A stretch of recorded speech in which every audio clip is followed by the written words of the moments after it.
नमस्कार, मैं दिव्या एक खूबसूरत सवेरा में आप सभी का स्वागत करती हूँ और साथ ही इनकम टैक्स के पार्ट 2 में आप सभी का अभिनंदन करती हूँ। तो जैसा कि मैंने कहा था कि मैं इनकम टैक्स के पार्ट 2 में आपके इनकम के डेफिनेशन को कवर करने वाली हूँ, जिसको देखने के बाद आप सभी को पता चल जाएगा कि इनकम टैक्स में आपका इनकम कैसे कैलकुलेट होता है और उस पर टैक्स कैसे लागू होता है, किस रेट पर लागू होता है।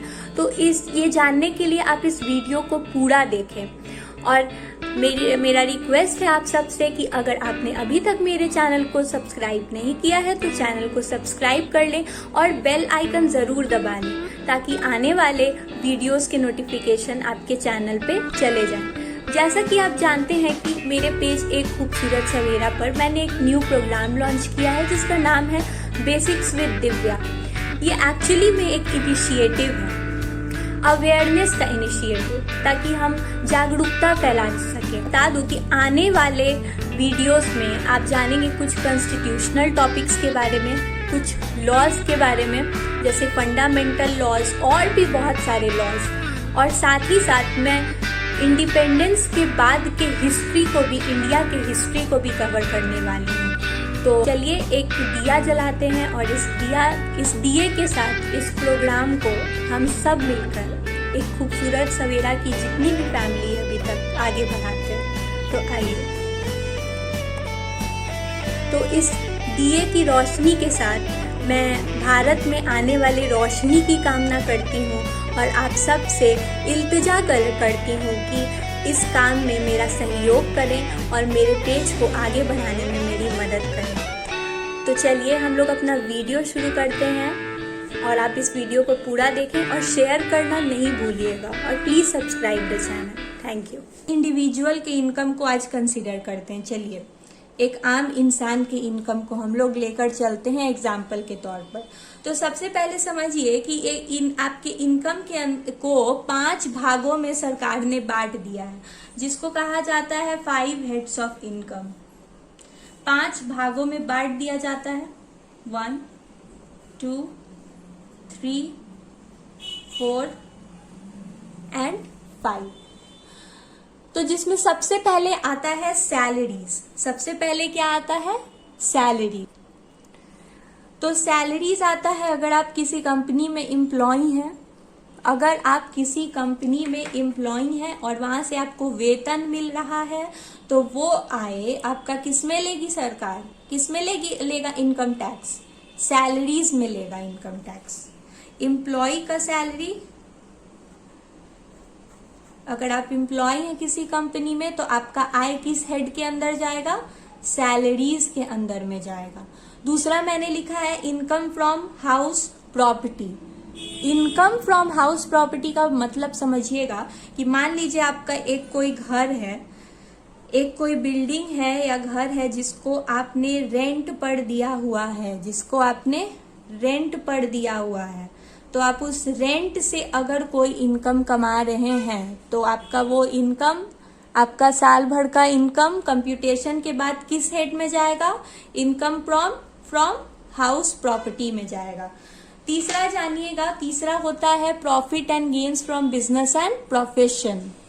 ये देखिए, profit and gains from business and profession का मतलब है कि अगर आप कोई इनकम बिजनेस से कमा रहे हैं, देखिए बिजनेस और प्रोफेशन में एक डिफरेंस है। बिजनेस का मतलब व्यवसाय, कैसा भी आपका व्यवसाय हो, छोटा या बड़ा।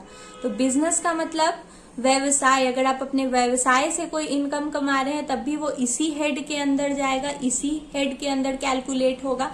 और अगर आप किसी प्रोफेशन में हैं, किसी प्रोफेशन से जुड़े हुए, जैसे आप डॉक्टर हैं, इंजीनियर हैं, उन सब चीजों को प्रोफेशन कहते हैं, प्रोफेशनल्स हैं, तो आपके प्रोफेशन से जो आप कमा रहे हैं वो भी इसी हेड के अंदर जाएगा। मतलब कोई भी गेन अगर आपका बिजनेस या प्रोफेशन से हो रहा है वो तीसरे हेड के अंदर जाता है।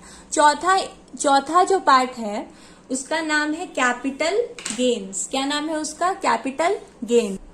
कैपिटल गेन्स एक बहुत ही सिंपल तरीके से आप समझ सकते हैं। मान लीजिए कि आपने कोई प्रॉपर्टी खरीद कर रखी हुई थी या फिर शेयर्स खरीद कर रखा हुआ था लंबे समय से, तो मान लीजिए आप एक जमीन खरीद के आपने रखा हुआ था और आप उसको बेच देते हैं। Sale of land, sale of land और स्टॉक्स, शेयर्स लिखती हूं मैं, शेयर्स या फिर स्टॉक्स, तो उससे आपको कोई अगर गेन हो रहा है, अगर आप उसको बेचकर कुछ पैसा कमा रहे हैं, तो वो जो पैसा है वो आपका इनकम हुआ और वो किस हेड में लिया जाएगा, कैपिटल गेन्स के अंदर में लिया जाएगा। और चौथा और आखिरी आता है अदर सोर्सेज। अदर सोर्सेज को आप बहुत ही एक एग्जाम्पल से मैं सिंपली आपको समझा देती हूँ कि मान लीजिए कि एक एमपी है, मेंबर ऑफ पार्लियामेंट है। मेंबर ऑफ पार्लियामेंट मतलब एमपी से आप समझिए, मतलब पॉलिटिक्स से रिलेटेड आदमी जो गवर्नमेंट ऑफ इंडिया के अंदर आ रहा है, उसका जो सैलरी होता है, एक एमपी का सैलरी जो होता है वो किस में जाएगा, अदर सोर्सेज में जाएगा। तो आप समझ गए होंगे ये 5 हेड्स ऑफ इनकम्स को। तो चलिए हम एक एग्जाम्पल लेकर देखते हैं और अपने इनकम का, ये जो इंडिविजुअल का एग्जाम्पल हम लोग लेकर चल रहे थे, इसके इनकम का कंप्यूटेशन करते हैं। तो सबसे पहले इसके लिए चलिए, तो हम इस इंसान को लेकर चल रहे हैं। तो ये इंसान पिछले साल 2019-20 में किसी कंपनी में वो काम कर रहा था और उसको सैलरी से इनकम आया है साल भर में 2.5 लाख रुपया। मानकर चल रहे हैं, एज्यूम कर रहे हैं, एग्जाम्पल ले रहे हैं ताकि हम लोग सीख सके कि आपका टैक्स कैलकुलेशन कैसे होता है। तो उसका सैलरी से कितना आया, 2.5 लाख रुपया। ब्लैक पेन का इस्तेमाल करती हूं मैं ताकि आप लोगों को साफ साफ दिखे। हाउस प्रॉपर्टी, उसका कोई घर था जिसमें वो रह रहा था, वो घर नहीं, एक दूसरा कोई घर जिससे वो इनकम कमा रहा है, जिसको उसने रेंट पे दिया हुआ था, उससे उसका साल भर का इनकम, सालाना इनकम उसका आ रहा था कितना, मान लेते हैं 4 लाख रुपया। 4 लाख रुपया सालाना इनकम आ रहा था। बिजनेस और प्रोफेशन, उसका कोई छोटा बिजनेस या प्रोफेशन हो अगर, तो उससे वो साल भर में कितना कमाया, मात्र मान लेते हैं कि उसने 1 लाख रुपया कमाया। कैपिटल गेन से उसने कुछ नहीं कमाया, 0 उसको आया, और अदर सोर्सेस से भी उसको 0 आया। तो यहाँ पे उसका टोटल इनकम क्या हो जाता है साल भर का। तो इन सबको जब हम ऐड करते हैं, मतलब 5 हेड से इस आदमी का साल भर में जो आय आया, जब उसको ऐड कर देते हैं तो हम देखते हैं कि 7,50,000 रुपया वो साल भर में कमाया है। कितना, इसके बाद ये आपका टैक्सेबल इनकम नहीं है, ये ग्रॉस टोटल इनकम है, क्योंकि इसके बाद भी सरकार आपको कुछ डिडक्शन, एग्जेम्पशंस और डिडक्शंस देती है। क्या देती है, एग्जेम्पशंस और डिडक्शन। मतलब कुछ ऐसे इनकम्स होते हैं जिसपे कोई भी टैक्स नहीं लगता है। जिसका सबसे इम्पोर्टेंट एक पॉइंट कि एग्रीकल्चरल इनकम पर कोई टैक्स नहीं लगता है। मतलब अगर आप एक फार्मर हैं और खेती करके अगर आप कोई भी इनकम आपका आता है, खेती से आप कोई भी आय कमाते हैं, तो उस पर कोई भी इनकम टैक्स नहीं लगेगा, क्योंकि वो एग्जेम्प्ट है इनकम टैक्स के अंदर। तो ये बहुत ही इम्पोर्टेंट पॉइंट। तो एग्जेम्पशंस तो हम लोग कंसिडर ही नहीं किए हैं, उस इनकम को लिया ही नहीं जाता है, तो यहाँ पे उसको माइनस करने का ज़रूरत नहीं है। पर अगर कोई डिडक्शन देती है सरकार, मतलब कि आपके इनकम में से कुछ छूट देती है सरकार, तो उसको हम लोग यहाँ पे छूट मिल गया। तो अब इसका इनकम क्या हो गया, 7 लाख हो गया। अब इसका इनकम क्या हो गया, 7 लाख। तो डिडक्शन के बाद जो इनकम हुआ, अब ये हम लोगों का टोटल इनकम हुआ। ये क्या हुआ, टोटल इनकम, या फिर हम इसको टैक्सेबल इनकम कह सकते हैं, क्योंकि अब इस पे हम लोग टैक्स निकालेंगे। इस पे हम लोग क्या निकालेंगे, अपना टैक्स। तो देखिए, ध्यान से देखिएगा, अगर आपका 2.5 लाख तक का इनकम है सालाना, अगर आप लोगों का 2.5 लाख तक का इनकम है, तो उस पे आपको कोई भी इनकम टैक्स पे नहीं करना है, कोई भी इनकम टैक्स पे नहीं करना है। 2.5 लाख 1 से 5 लाख तक इनकम है तो 5% टैक्स देना पड़ेगा। 5 लाख 1 से 7,50,000 तक का इनकम है तो 10% आपको। और अगर आपका इनकम 15 लाख से ऊपर है तो आपको अपने इनकम का 30% income tax payment income tax department को करना पड़ेगा। तो ये अगर कोई इंसान 60 साल से 80 साल के बीच में है, जो कि देश के सीनियर सिटीजन्स में आते हैं, तो उनके लिए अलग रेट है इनकम टैक्स का। और जो लोग 80 साल से भी ऊपर हैं, मतलब सुपर सीनियर सिटीजन है इस देश के, उनके लिए भी रेट अलग है इनकम टैक्स का, मतलब उनके लिए रेट कम है एक हिसाब से, आप समझ जाइए।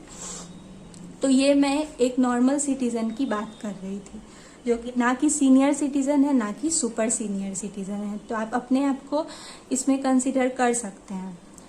तो फिर अब बात आती है कि हम लोगों का इनकम किसमें लाई कर रहा है। ये 7 लाख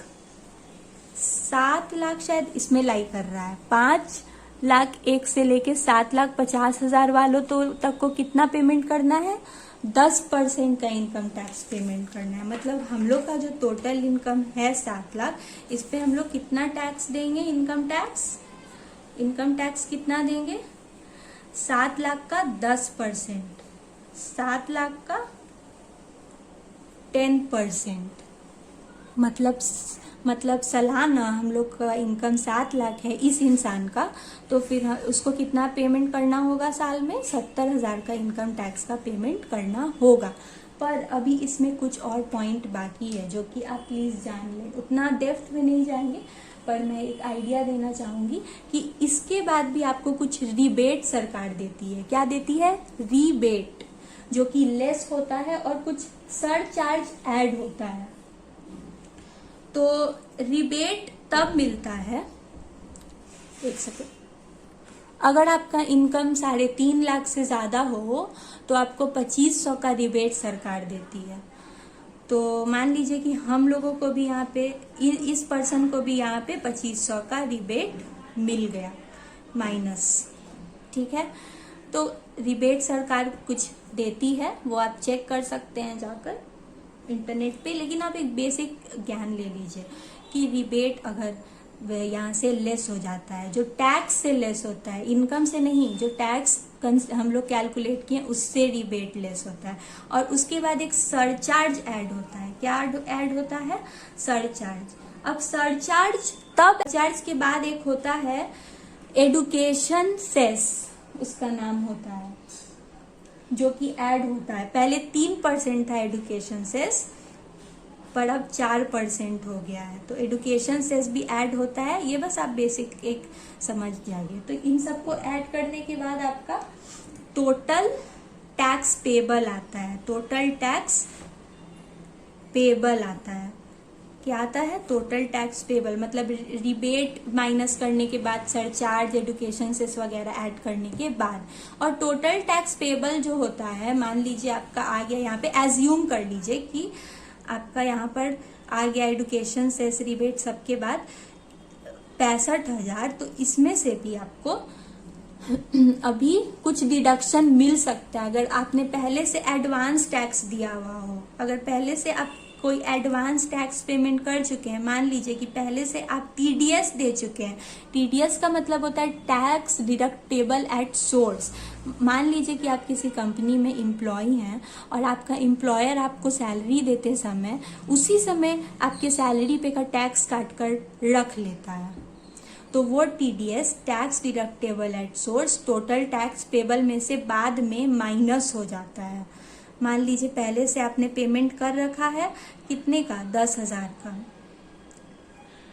तो फिर यहाँ से माइनस हो जाएगा और आपका टोटल टैक्स पेबल क्या हो जाएगा, 55,000।